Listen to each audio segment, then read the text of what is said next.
So as I said, my name is Nick Rudolph with the Baltimore Regional Director with Maryland Capital Enterprises. And as I said, today we're going to be talking about business plans and cash flow projections, not just why they are important and how to use them, but also how to create them. So before we get started, a little bit about Maryland Capital Enterprises. We are a nonprofit CDFI, which is a community development financial institution. So what that means is that we offer services to businesses such as one-on-one counseling, webinars just like this one, conferences, classroom trainings, but of course we also lend money. We've been doing that since 1998, over 25 years on the Eastern Shore. We started off doing $500 loans out of a convent to Lower Eastern Shore businesses, grew, got our SBA designation, and in 2012, we hopped over the bridge to Baltimore City, Baltimore County, and Anne Arundel County. And then just before the pandemic, we were awarded a designation by the SBA as a women's business center in both Baltimore and Salisbury. You can find out much more about what we do at marylandcapital.org and Women's Business Center at marylandcapitalenterprises.org. So, the thing most folks want to talk to us about is the money. So we are an SBA lender, but that doesn't mean that you get SBA money. We get funds from other government agencies, from private funders, and from banks, and they allow us to lend, and the SBA will back those loans. So if a loan goes bad, they will give the lender back some of the money that wasn't paid back. So when you do get a loan from us, we're going to get you into whatever pot of money is going to give you the lowest interest rate and the longest term. And we're going to talk a little bit more about why that is later on. But again, we provide counseling, training, and assistance with developing business plans and so much more. And all that is free, whether or not you're applying for a loan. So think of us as a free resource for your business. But now let's get into what we came here to talk about, and that is writing a business plan. At the end of the business plan section, I will be stopping to take questions, and then again, also at the end of the cash flows, and again at the end of the presentation. I'm hoping to leave some good time, so folks, if you have any questions about funding, we can talk about that. So the first thing about a business plan is who needs one? Why do I need to sit here and write this thing about my business? I know how to run my business. Well, the truth is that these are a successful planning tool. In order to build anything, you need to build a strong foundation, and you need to spend time doing that. So that means that you're going to need to do the research in order to figure out in your industry where to find room for you in the market, what you need to do better than your competitors, and what you need to do to make money. Once you've spent that time building that foundation, then you can build your business. Now, most people use business plans mostly for loan and grant applications. So the first thing I'd like to talk about is grants. There are very, very few grants available for small businesses right now, unless you're in certain specific industries, healthcare, childcare, things like that. But for loan applications, any lender is going to want to see a strong business plan that shows that you know how to run your business. So when you're looking at that business plan, what is it going to be? So it is the blueprint for your business. This is going to be something that if you don't know what's going on, you are going to have a rough day, pick up the business plan, and it's going to let you know exactly what you should be doing. But a business plan is a living document. I mean, you're going to change it throughout the life of the business, and you're going to change it based on who's reading it. Let's say you do find a grant. Then you might want to highlight in your business plan how you're hiring locally and the charities that you give to. But if you're going to a bank, what they care about is that money going to come back. So you're going to want to highlight how you're going to get the money back to them, that you are going to make a profit. So what a business plan should show is passion, what drew you to the business, and we'll talk about where to talk about that. And you want to show that you have a continued drive to go through the business. You also want to show your expertise, whether it's through education, experience, certifications, or trainings, or if you don't have experience, having a mentor to help you start that business. It's also going to show that you've done your research. You understand your market, you understand your customers, and you understand that things go wrong. And the last thing is bolded because it's the thing that most people forget to do. You need to ask for something. I am reading this business plan not just for my fun. What do you expect from me? Is it a loan? Is it a grant? Are you trying to get another business partner? Let us know ahead of time. So now we're going to go into the 4 parts of the business plan. But before that, I wanted to see if there were any questions. Just giving folks a few seconds.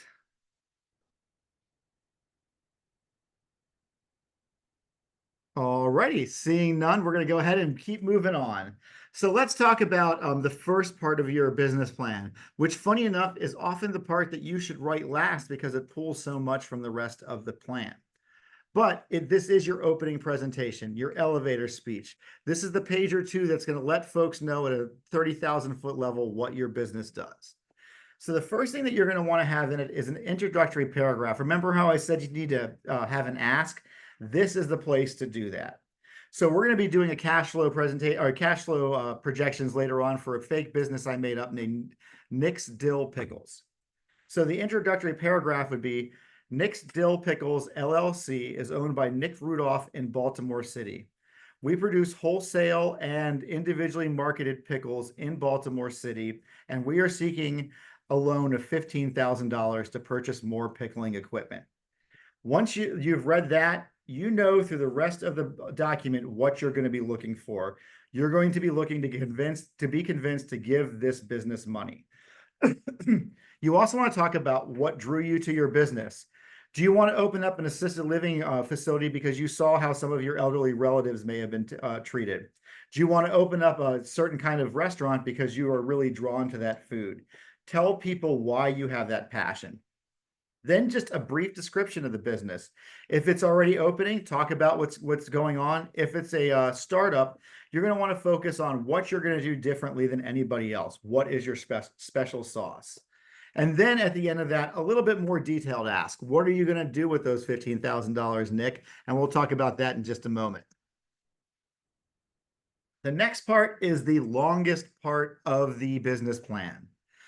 This is the marketing plan, and it's so much more than how you're going to advertise your business. What it really is where you fit in the market and how you are going to set yourself apart from anybody else in that market. So the first thing you're going to do is some market research. You're going to use Google. You're going to look for publications in your industry.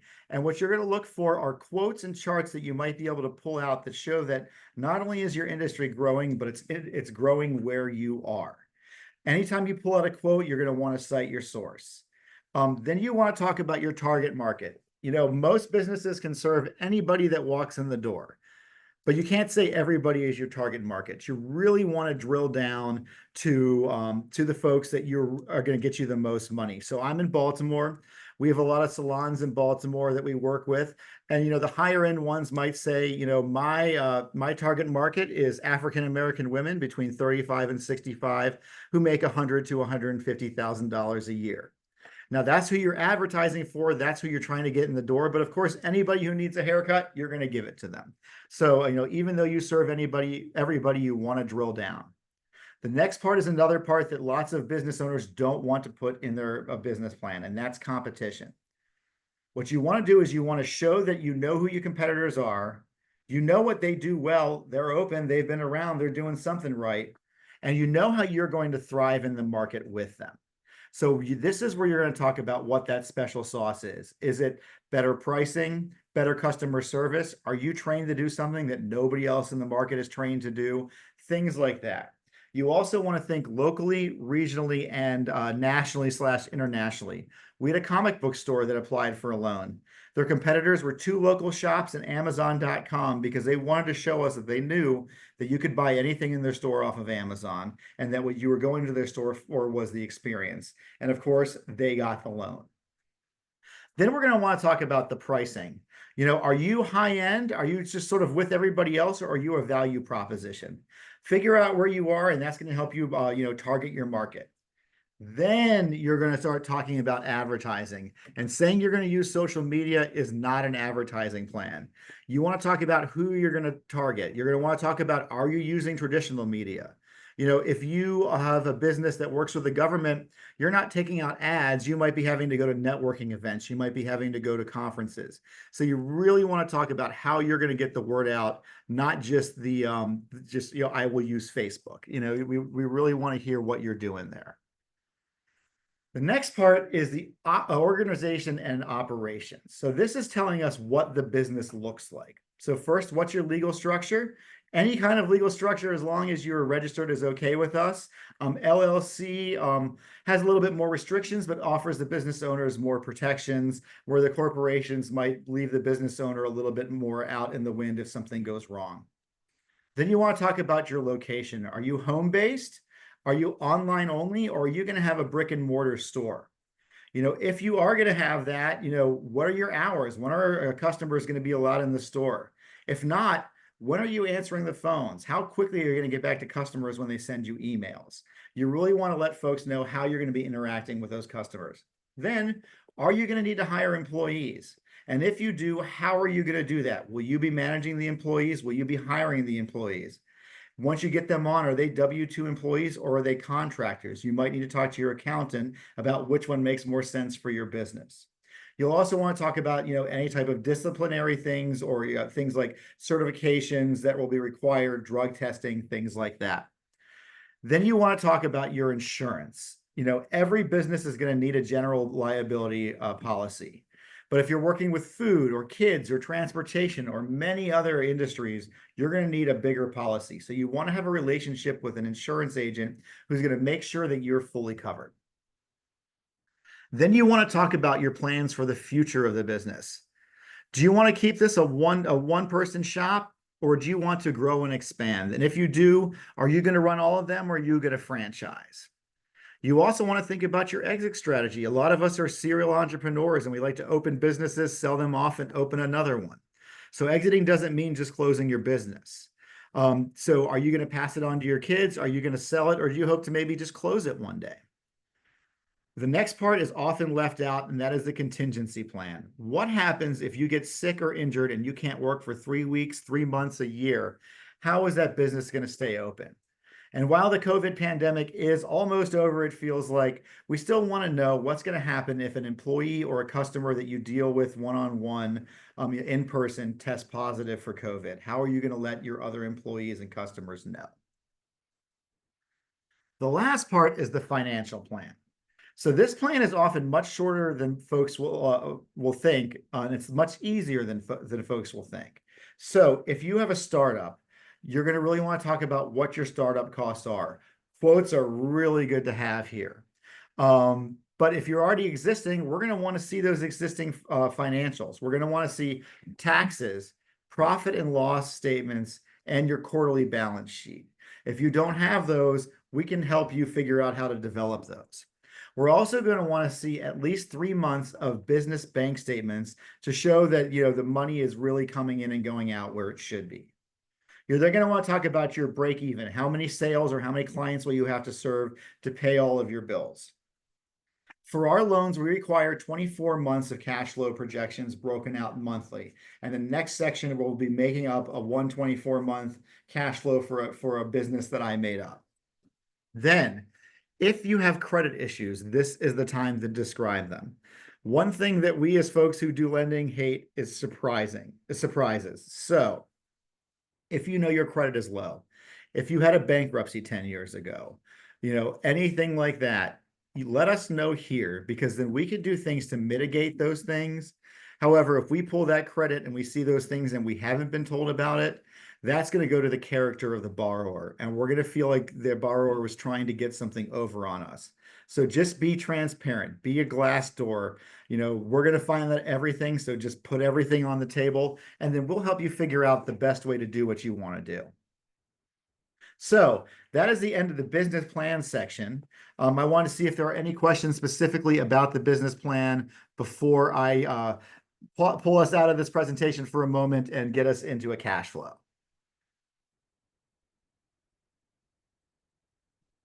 Nope. Okay. So before we go and do a cash flow, let's talk a little bit about what cash flow projections are and why do we need them. So super basic. Cash flow projections show how much money you think is going to come into your business, how much money you think is going to go out of your business, so that you can figure out how much money you're going to make. So what you're looking for here is, sorry about that little tech difficulty there. What is this cash flow document? Well, first of all, it's Very scary if you look at this sheet on the side of your screen, but in reality, it's simple and actually kind of fun to do. It's a living document that's going to change over the life of the business. These are estimates. We understand that they're not going to be 100% accurate. And in fact, almost every single cell is not going to be what actually happens, and that's okay. You then want to be realistic and not too bullish. We want to show that you're going to be able to pay back that loan and make your money, even if you are in the most, the worst economic times. So we had a person who had a business that made wedding invitations. One woman shop, she charged $1,000 per wedding. But the projection said there are 10,000 weddings a year in Maryland, $1,000 a piece. I'm going to make $10 million a year. Well, of course, not everybody will have a wedding that has invitations. People elope. Not everybody can afford $1,000. Some people make their own invitations. So we said, show us at 5 or 10 a month that you'll be able to do what you need to do. And then if you do more than that, great. You're also going to want to get as detailed as possible with your income and expense streams so that you can use the document to identify where things are good and going bad. So if you have a restaurant, you might want to pull out dine-in, carry-out, and catering, or maybe food, alcohol, and merchandise. And the reason you do that is if you notice that nobody is doing dine-in, but your carry-out is doing 4 times what you thought it did, what it would, maybe you might think, do I want to move to carry out only, or do I want to invest more into my dine-in? It helps you make more educated decisions. You also want to think about, do your sales change month to month? That means if you're a landscaping business, you're probably busier, spring, summer, fall than you are in the winter. But if you're a plumber, you might be busy all year round. And also, we're a nonprofit here. We need the business owners to have a nice life. Are you paying yourself? Can you afford a house, food, clothing, and fun? We want to make sure that as an entrepreneur, you have a good quality of life. So why do we need these things? Well, first of all, if you want a loan, you're going to need cash flows. More importantly, it's this planning tool that shows you the difference between money coming in and profit. If you're bringing in $5 million a month, but you're spending $6 million a month, you do not have a successful business. So this is going to help you show when that's going to happen. That's just good governance. And it's also going to show you when you have enough money that you can take an owner's withdrawal and pay yourself. So to get started, you're going to need a template. We will happily email you this one, but whichever one works for you is good for us. You're going to need to know how much money you have in the bank, all of the income streams, estimates for all of the expenses, understanding of your payroll, understanding of your loan and what your loan payments might be, and the percent markup is your inventory cost. How much are you spending on the inventory that you're selling? So now what we're going to do is stop this and go into a new document and do a quick cash flow. While I do that, are there any questions?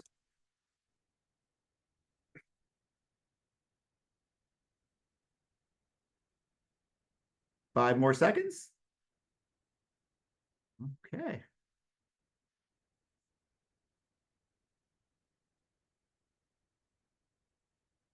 All righty. So what we have here is a blank cash flow document. So the first thing you're going to do is put your company name in here. And as I said, mine is called Nick's Dills. All righty. Then we're going to look about, this is 12 months in the future. So since it's September now, we're going to make October our first month. Then, we're going to say when your fiscal year begins, I'm just going to have a January through December fiscal year for this. You're then going to want to know what cash you have on hand for the business. I hit a scratch off and won $1,000. So that's how much money I have to start my business. You're then going to want to talk about your income streams. So I'm going to sell at farmers markets. I'm going to sell wholesale to restaurants. And I'm going to sell online. I'm then going to ask for a loan of $15,000.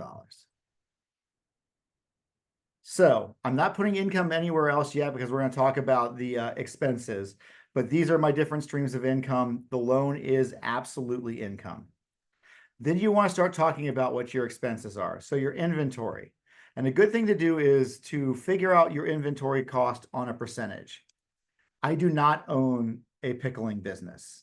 All of these numbers that I'm going to be talking about are 100% made up. I want that to be clear, so that we're not dealing in reality here. But everything from C13 to C17 is your profit.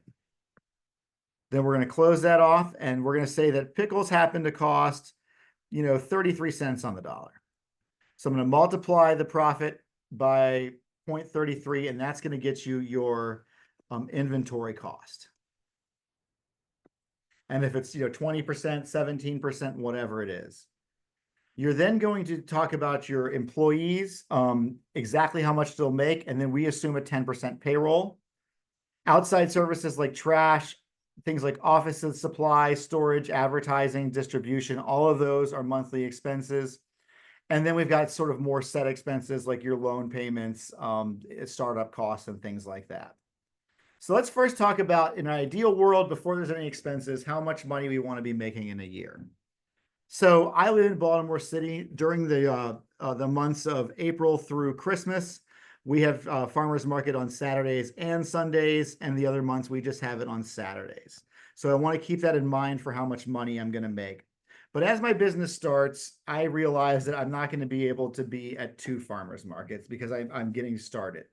So my first month, in the farmers markets I'm going to, maybe I'll sell $1,000 worth of pickles.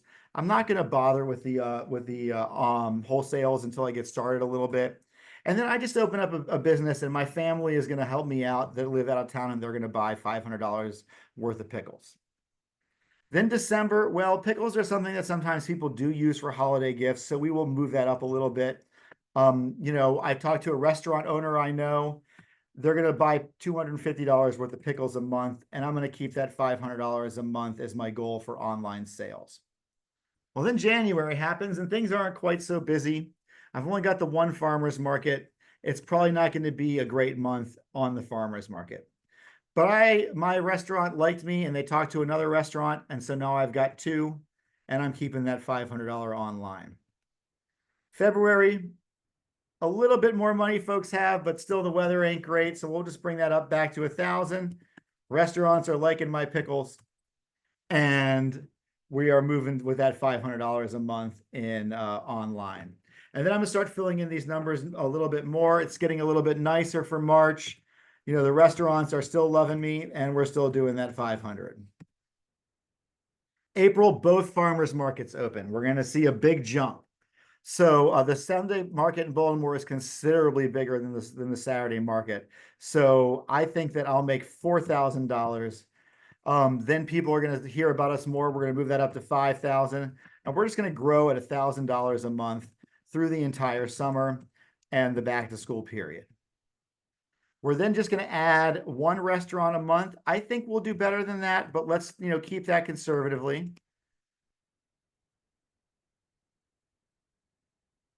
And I think $500 a month is a good goal for online sales. Anything over than that, that's just sort of gravy, and we like that. And then we'll just put this in here so that we have the 15,000 here.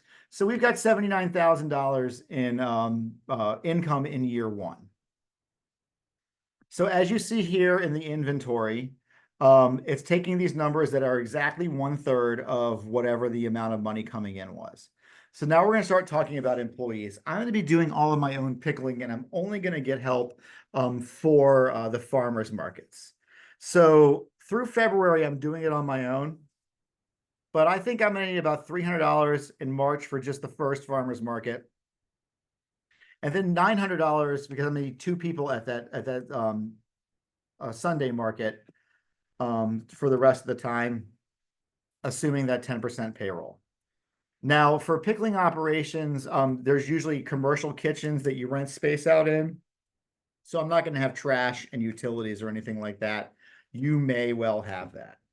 But office supplies I probably will need. So between the labels, invoices and things like that, maybe $1,000 for the year. I'm not subscribing to anything. I don't need to pay for additional storage space. I do want to advertise my business. So first, just a little bit on social media before we're actually open. A bigger push once we do open, a great big holiday push, and then I think we just keep it to about $150 a month. We're not a giant business. But then in April, when the farmers markets open up again, I'm going to spend a little bit more money for those first 2 months. Now folks know who I am, so I'm just going to then bring it out to $100 a month. So we're showing here in this first year that we're spending about $1,800 on advertising. Distribution, I am having my customers pay for their own shipping, so I don't have any costs there. Accounting and legal. You need to save money for both of those because you are going to need an accountant, and at some point you may need a lawyer. I suggest that if you do not already have these on retainer and have real numbers, just to save $50 a month in each category for when you need them. Now, rent. In Baltimore City, these things really do exist, and they are $500 a month for what I need, which is going to be an evening and overnight working because I'm keeping my day job. I'm going to add a line to my telephone just for the business. That's $30 a month. Now, utilities I'm not paying, but I'd like to talk a little bit about them. For these CDFI loans, we are not able to pay rent, mortgage, or utilities for home-based businesses. So rent, mortgage, and utilities can only be for purely business, purely brick and mortar businesses. Insurance, this does involve some food. So, I think, $100 a month is probably about where my insurance is going to be. And then the Maryland business filings is $300 a month. So on this loan of $15,000, again, I'm making up a number here at 3 years. We'll just call that $350 a month. I don't have any other debts, but my pickling equipment is going to cost me $10,000. And my jars and lids and things like that. I'm not holding a reserve or escrow, and I've got my job, so I'm not paying myself yet. So what you're seeing here is all of this cash getting paid out each month and how much money is left in the bank at the end of the month. And as you see, it starts very modest amounts of money coming in. But then after, April opens, it starts to grow almost exponentially. So then we're going to take that number, that $27,250, which is what we have at the end of the year. And we're going to go and we are going to copy this entire spreadsheet. We're going to go into a new tab. We're going to go up into the top corner and we're going to paste the first year. We're going to turn October 24 into October 25. We're going to turn January 24 into January 25. And we're going to put that $27,500 here. And of course, we're going to be upping these numbers. So I think 9,000 is a good max for the farmers markets. We're still adding pickles there, and we're going to keep these at 500. Oops, sorry about that. So November, December, we're going to stay. I have a little bit more brand recognition, so I'm going to do a little bit better in January. February, March, that's all going to stay the same probably. But then once April opens and Sunday happens, people have been missing these pickles and they're going to buy them throughout the rest of the year. And then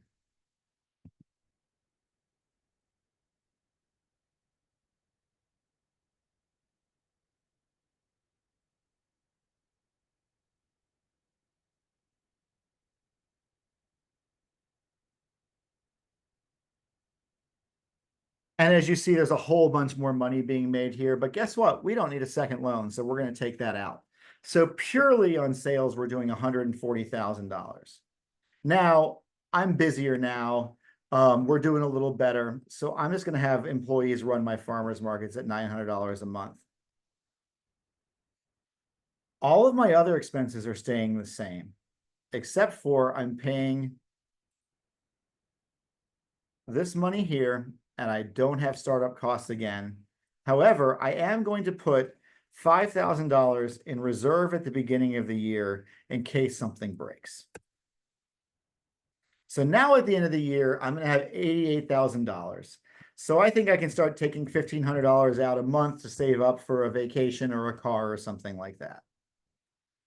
Once I've paid myself $18,000 for the year, the business ends year 2 with $70,360. For a small business like this, I would say that is a big success. I am going to save this. My email is at the end of this presentation, nrudolph@marylandcapital.org. Please email me and I will send you this completed form along with a blank one. While I pull up the presentation for the end of this, are there any other questions? Yes, I have a question. Is it possible for you to show that previous screen again, the first year screen? I didn't understand. I was looking at I didn't get a chance to really see the numbers at the end that you had for the first year. So when you went down towards the end, I mean, because that $15,000 that you got for the loan, let me kind of go back. I guess I wanted to see what your cash flow. It seems like, okay, so are you like in the, okay, so this first year minus this, I'm looking at that first subtotal where you have the $2,080 plus your $10,000, I think it was startup costs. And then that was the total cash payout. Right. So this is, I'm sorry, I guess what I'm saying is this 3,920, is that negative right now?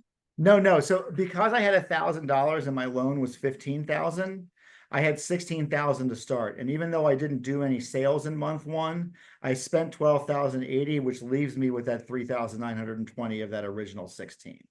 Okay, can you show me where that 15,000 is? That's where I was Oh, missing sure. in that graph. Sure. So, That's here in the loan under income. okay, so got you. Okay, so even though, go back up again on the, and I can probably call you just to make sure I understand. Okay, so yeah, I'll probably have to call you. I don't want to delay the thing. I'm just a little confused about the beginning. I understood everything else. It was just at the beginning. I just want to make sure that I put my numbers in correctly, okay? Oh, absolutely. Yeah, please contact me. I'd be happy to, do a Zoom and help you go over your entire cash flow. Thank you very much. I appreciate that. You're very welcome. There we are. So while we finish up the cash flow, these are a few common pitfalls that I tend to see with folks. You don't bring the year end over to the next year. So you start off year 2 with 0, even though you had 27,500. It makes your cash flows look really bad. Taking too much or too little of an owner's withdrawal, you don't want to be making it so that your business is running on fumes because you've taken so much out of it, but you want to take out enough to have a good quality of life. Not having money in there for accountants, legal, and marketing. Having a negative cash flow for too long. As you start up, you may have a negative cash flow for a few months, but if after 6, 8, 12 months, you're still losing money, then your business needs to be looked at because something needs to change. I'm going to say this again. People always forget to put their loan in as income and their loan payments out as expenses. Those are very important. We're going to want to see them. And if you've got other loans and other loan payments, we're going to want to see those as well. And then, as I said before, unrealistic expectations. Show us you can do well in a worst case scenario. So before we finish this up and get to questions, I want to talk to you a little bit about how we fund our loans. So what folks are looking for, specifically us, but most other banks and CDFIs as well, some sort of intake. We have an intake form online. If you go to marylandcapital.org, it's in the top right-hand corner. It says get start here. The business loan application and the personal information supplement. So the application is just what it says. You're asking for the money, and the personal information supplement is a simplified personal financial statement. For us, those are both done online. Other people may have, paperwork that you have to do. We're going to want to see a business plan, 24 months of cash flows, and we're more than happy to do those with you. You're going to need to prove that you were turned down for a previous loan. We're going to want to see if you already opened 2 years of profit and loss, the recent quarterly balance, and your business taxes. For everybody who owns 20% or more of the business, we're going to need to see 2 years of personal taxes and 3 months of personal bank statements. The rest of this is all optional, but great. We want to see it. Reference letters. So if you got, Educators, people you've worked with, clients that you have that are willing to send those letters, those are going to help. And then anything else, if you're buying something, give us quotes or an invoice. Show us your proposed lease or your LOI or your signed lease, your licenses, your contracts, your marketing that you already have. Send us everything because we want to be able to tell the decision makers the whole story about you to get them to want to fund you. So what do you need to be eligible? Number one, you will have to go on to a traditional bank or credit union and been turned down for a loan. We're going to want to see a clearly established business idea through a business plan. Thorough doesn't mean long. Thorough doesn't mean perfect with no spelling errors and all the fonts are right. Thorough means that you can explain what your business is going to do in a way that I can understand it. Don't have AI write your business plan. Don't pay somebody to write your business plan. We want to hear it in your voice. We're going to want to see experience in the field. And if you don't have experience in the field, we're going to want to see who your mentor is, the strength of your cash flow. We do like collateral for loans. So if you, strong collateral are things like houses or fully paid for cars, but we can get very, very flexible with what collateral is. We're going to want to see reasonable credit. One question we get is, what is your minimum credit score? And we don't have one. We're looking at the last 12 months, what you've been doing with an understanding that, you may have lost a job due to COVID, the company's closing. So we're looking at why there may have been some missed payments as well. But if you've had a bankruptcy discharge in the last 24 months or have a tax debt without a payment plan, you are not eligible to apply for a loan, until either that time runs out or you get on a payment plan.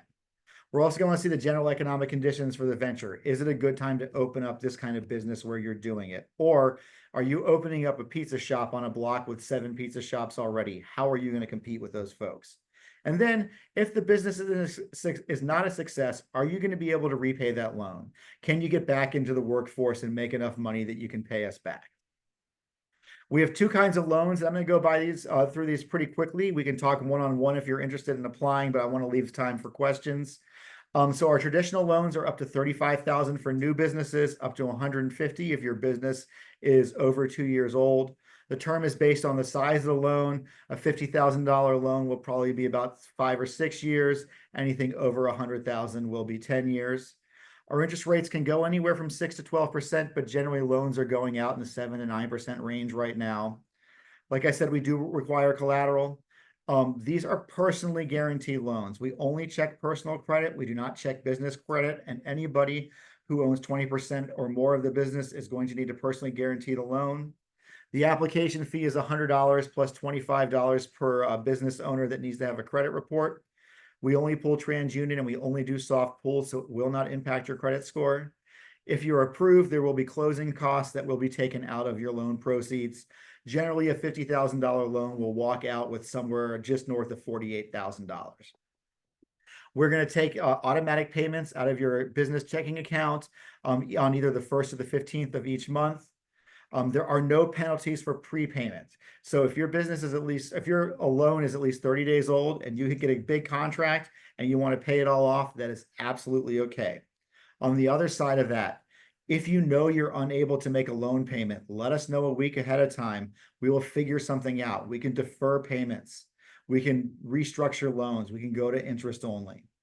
We will visit your business twice a year throughout the length of the loan. And then as far as uses, any business-related expense, unless it's in your own home, is okay. So you can't be, like I said, paying your rent and utilities and things like that.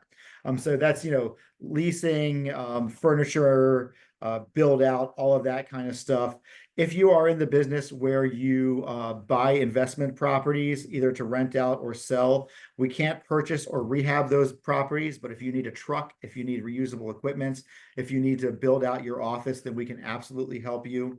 The only kind of businesses that we're unable to work with are those traditional sin industries like adult bookstores, alcohol-only businesses, and we are able to work with both medical and recreational cannabis. So the credit builder loan is very similar. It's just much smaller. It goes up to $5,000. This is for folks who either don't have credit or have poor credit. Maybe are just thinking about dipping their toes into entrepreneurship, or you're an existing business with a small expense that needs to be taken care of right away, like a tree root growing through a pipe. They're generally 2 years. They're set at 9%. Collateral is not required for them. Much lower application fee and closing costs. Other than that, everything is absolutely the same. This is a good way, to get started. You make a year's worth of payments and you might be able to come back for a larger loan. There are more business resources in the Maryland area than anywhere else in the country. These are a list of a whole bunch of free ones. Take advantage of every single one that you can. Talk to all of us. We're all collaborators. We're not competitors. Find who you are the most comfortable with and work with them. And then the last thing I like to have is the 5 things to remember. Number 1, this is not the time to quit your day job. Keep having income coming in so that we can see you can pay the loan back. You absolutely need an accountant. Really, even if you are an accountant, you're going to be in the weeds. Your business is going to be going crazy and you're going to miss filing deadlines, which is going to cost you fees. It's going to make you ineligible for state loans and all kinds of things. Like I said before, you're in the best place for a small business assistant. Ask for help. Keep all of your money in the bank. If you're looking for a loan for your business, don't buy a house, don't buy a car, don't open up new credit cards. You want your credit to be stable when you're looking for these loans. And the last one, people go to small businesses because they're part of the community. So be a part of your community. Give the local charities, join your local chamber, Rotary or Main Street, sponsor the kids' softball team. And unfortunately, we're living in a political time. So when you're giving the charities, you've got to be careful.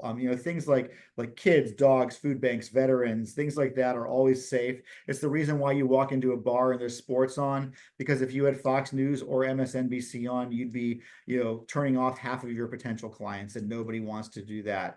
I always say that unless you have a political business, your customers should not know how you vote. And with that, I will open it up to any questions. This is my contact information. I will leave this up, and I do believe I saw some questions in the chat. Oh, Lisa, thank you. Both of our contact informations are in the chat. For folks on the eastern side of the bridge, Lisa is in our Salisbury office, and then I am in the Baltimore office. All righty, any other questions? Well, before I sign off, I like to say I always think of my best questions as soon as these things end. You have our contact information. We are here as a resource for you. Please come to our website, marylandcapital.org. Check out our education section and find out more webinars that we have. We've got almost every other week. We do redo this one again. This will be on YouTube as well. So if you wanted to rewatch it or pause things as we're doing the cash flow, that should be up in a few days. Not seeing any more questions. It looks like we're going to have about 15 minutes in our lunch break time to do whatever we need to do. Thank you all so much for coming. I hope you all have a wonderful rest of your day, and we look forward to working with you in the future. Bye-bye. Thank you, Nick. Thank you.